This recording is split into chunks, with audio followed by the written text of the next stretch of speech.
Alright. Welcome back to Lenz Comic Corner, classic slash non-classic. This is episode number 2911 and 12 and Doubleshot 2806. This was discussing some X-Force and Cable here. Well, let's see. There is a trade that looks like some of the issues here. And that's Cable and X-Force Onslaught, but yeah, this book basically, in a way, well, okay, this book had contained X-Force 57 to 61, Cable 32-39, Incredible Hulk 444, X-Men 18-19, X-Force Cable, and 86. Now, there's another annual. I'm also discussing some other issues here. Basically, leave it to another trade. So 59 to 61, which is collecting this trade, we're just skipping over some stuff. We're skipping over X-Force 57 58, the Incredible Hulk issue, the X-Men issues, and Cable 32-36. Skipping over those mainly because basically I had discussed these books already in the X-Men Avengers trades for Onslaught. Yep. So 59 to 61 is a 3-part story known as the Shatterstar Saga. Which the big thing is we have, Richter's running the team, and it's the last story done by Jeff Loeb. Because after this, he leaves the book. Yep. He leaves the book after doing this book for quite a while, actually. Yes. If you're curious, though, how long did Loeb do the book? Loeb been doing the book since issue 44.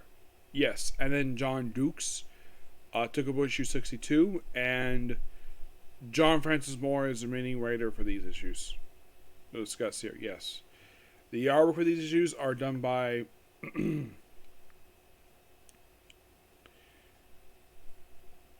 it's mostly by Adam Palola, which the guy's artwork is actually pretty good here. Mm-hmm. Yeah, the whole thing is basically deal with a low backstory with Shatterstar. Anthony Garcia, like I mentioned, is he is pretty much the artist here. And that's not much else here. But still, I love the story itself for Shatterstar Saga. And now, I'm also, before I talk about the Cable issues, I'm also going to be discussing issues 62 to 65 of X-Force. 62 is a standalone issue where it basically deals with Chevy Shaw.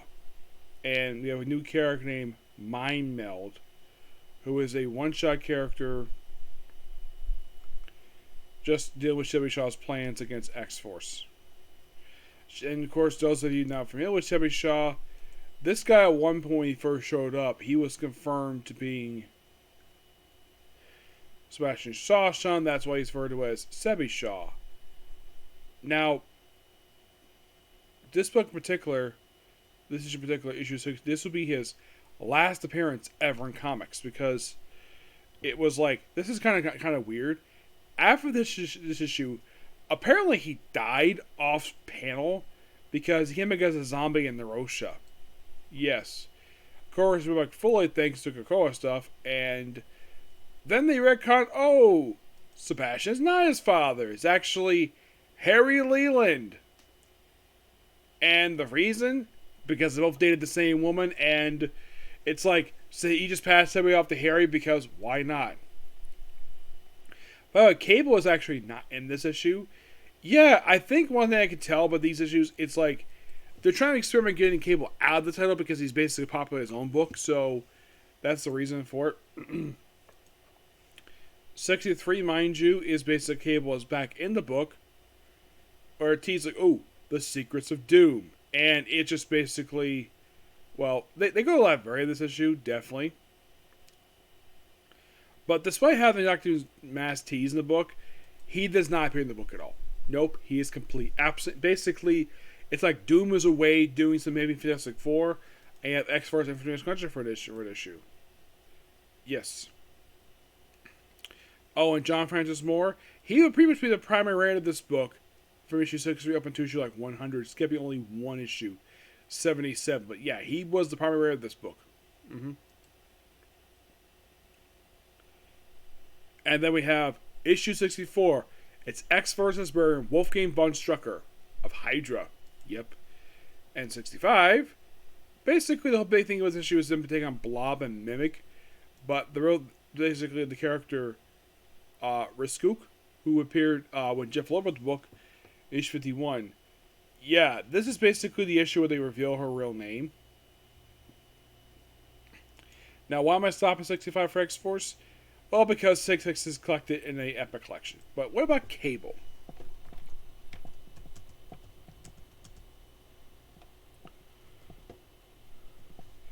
And fun fact about these issues for Cable. Now, the volumes that came afterwards never went this high. Nope, never did. So, we still have Jeff Loeb doing the writing duties for Cable.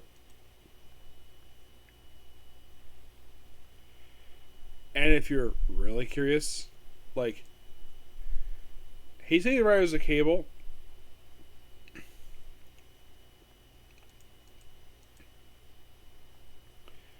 Like, how long did he stay for as the writer? He did it until issue 39. That's when he finally left the book. And the opening issue features him teaming with Garrison Cade, who, by the way, is dating Vanessa, aka Copycat, while he Cable's with Domino, and take on Psycho Man. Like, okay. And then bring him like the Micronauts, which that's kind of fun. Yes, the Micronauts, which I think the last appeared in their own soul book, though it's not all of them. It's mostly just Bug, Marinette, and Iris Rim because, well, the thing is, Micronauts, they had basically been written out of the Marvel Comics at this point because Marvel doesn't have licensed publishers anymore. Though, at this point anyways, because Marvel recently announced it was going to be omnibus published for Micronauts and ROM, which is awesome. Yeah, and the last time the Micronauts appeared, prior appearing in issue 38, the last appeared in the final issue of their own book, which is Micronauts number 20, which released in 1986. And they all got killed off at the end of the issue. While they come back in 38 and they're all alive. 10 years later, still dealing with Psycho Man. Plus, I love the cover by Ian Churchill. I think his arc at this point was good. 39 sadly will be Jeff Loeb's last issue, and wrap up the storyline with Psycho Man.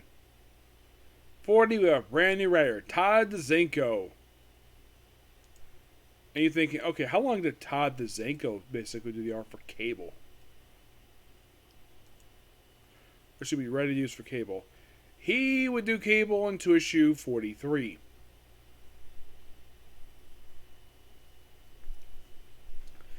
By for Cable, I'm actually going after the trade here. I'm gonna stop issue 44. Yep. So this brand new writer, we have Scott Clark in the artwork. It's basically they deal with Bastion. Basically, in a way, the Cable issues are under Todd DeZanko because Bastion's here.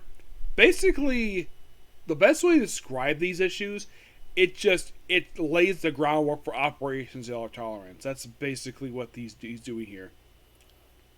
Of course, you have Bishop. We have issue 4 to kill the character Sincere, who've been here since issue 1 of this book. Yeah, he appeared in issue 1. He gets killed off this issue. He, of course, last appeared in issue 5. So it's like, oh, let's bring back this character not seen in a while. Let's kill him off. And what's up with Storm? Yeah, I also think what Storm is, I think it was this point in time at some point where they reveal kind of where she was like an ancestor of Bishop, but they never really got into it. You know, Callisto Morrow in issue 42. 43 we done Todd DeZanko's last issue with Brian K. Vaughan doing the co-writing news of this book. And if you're curious, who takes over him? Takes over Cable after he leaves. Well, basically we have Brian K. Vaughan doing one issue. We have the new Canaanites, and there's a flashback with Madeline Pryor, which Cable meets his biological mother in these issues, and he points out there, I thought you were dead. Back now. Yeah, she was dead, but she's back now. 44 is a standalone issue, basically I'll focus on that. And deal with the Hellfire Club. Yep.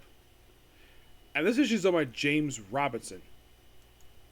Now, here's the thing about James Robinson when it comes to this book. This actually be the first issue of a lengthy run for for him on this book.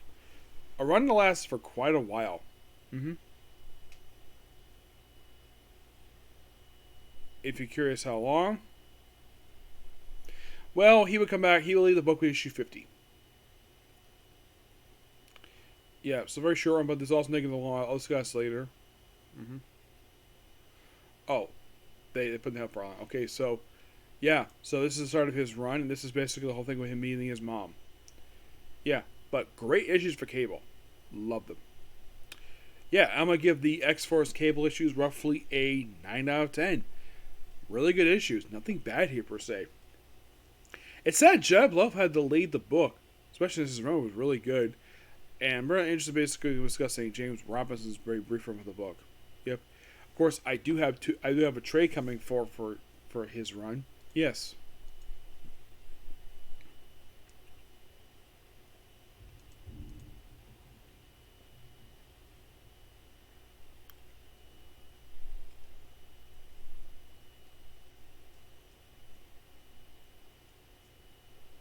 Yeah.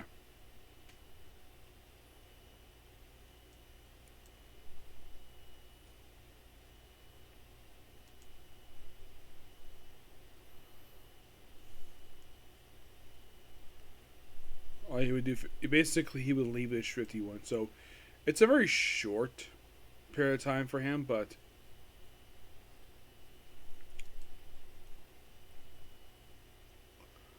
don't worry, the book gets a new writer with Joe Casey. Discuss about that later. Okay, so that's pretty much a particular view. Please be sure to like, comment, subscribe, turn notifications, do hit this like button. Next up, basically, is going to be, well, One Piece. Okay, thanks, Bye.